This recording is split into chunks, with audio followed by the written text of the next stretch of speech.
میرے بھائی یہاں پہ ایک دو حدیثیں آپ کے سامنے رکھنا چاہتا ہوں جن کا تعلق طواف سے ہے، بیت اللہ سے ہے، اور میرے اور آپ کے عقیدے کی اصلاح سے ہے۔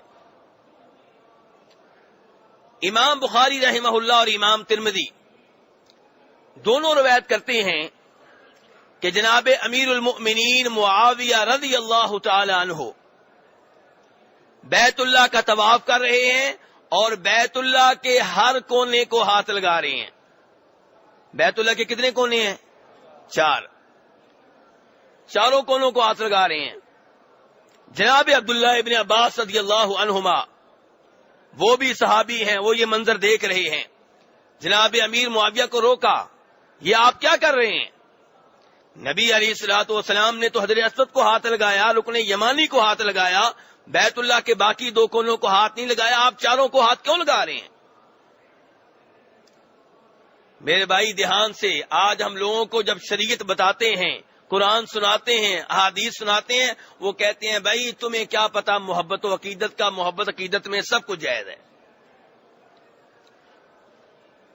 امیر معاویہ رضی اللہ عنہ کہنے لگے لم یکن شیء من ھذا البیت مہجورا، یہ اللہ کا سب سے عظیم گھر ہے، اس کے ہر حصے کے ساتھ محبت کا اظہار کریں گے، عقیدت کا اظہار کریں گے، کسی سے بھی اعراض نہیں کریں گے۔ عبداللہ ابن عباس وہ صحابی ہیں، خاموش نہ رہے، کہا تمہاری محبت اپنی جگہ پہ، تمہاری عقیدت اپنی جگہ پہ، لیکن اللہ کا یہ فرمان کبھی بھی نہ بھولنا کہ لقد کان لکم فی رسول اللہ اسوۃ حسنہ، کہ نبی علیہ الصلوۃ والسلام تمہارے لیے نمونہ ہیں، تمہارے لیے آئیڈیل ہیں، تمہارے امام ہیں، تمہارے پیشوا ہیں، تمہارے رہبر و رہنما ہیں، یعنی کہ جو عمل آپ نے جیسے کیا ویسے تم نے کرنا ہے۔ نبی علیہ الصلوۃ والسلام کو دیکھ دیکھ کے عبادت کرنی ہے، اور آپ جب یہاں پہ تشریف لائے تھے بیت اللہ کے دو کونوں کو ہاتھ لگایا تھا، باقی دو کونوں کو ہاتھ نہیں لگایا تھا۔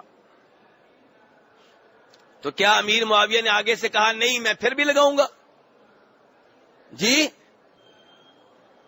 اصرار کیا، یا یہ کہا تم بھی صحابی میں بھی صحابی، تم بھی امام میں بھی امام، تم بھی بزرگ میں بھی بزرگ، تم بھی سپر سٹار میں بھی سپر سٹار، جو تم کرو وہ بھی صحیح، جو میں کروں وہ بھی صحیح؟ نہیں، اللہ کی قسم ایسے نہیں ہوا۔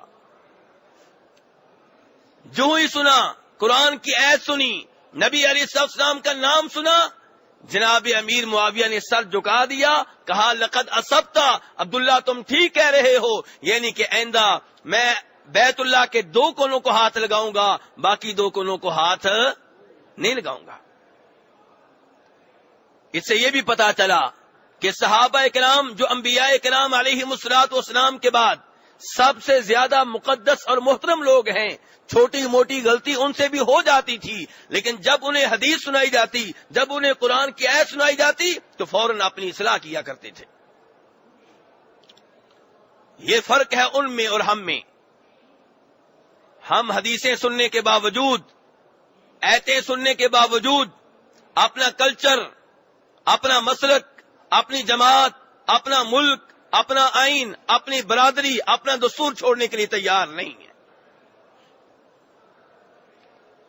میرے بھائی نہیں، نبی علیہ السلام کی حدیث آ جائے تو سب سے مقدم ہے۔ ایک اور روایت سنتے جائیے، امام احمد بن حنبل رحمہ اللہ روایت کرتے ہیں اپنی مسند میں کہ جناب عمر فاروق رضی اللہ تعالیٰ عنہ اور جناب یعلا ابن امیہ رضی اللہ تعالیٰ عنہ دونوں کیا ہیں؟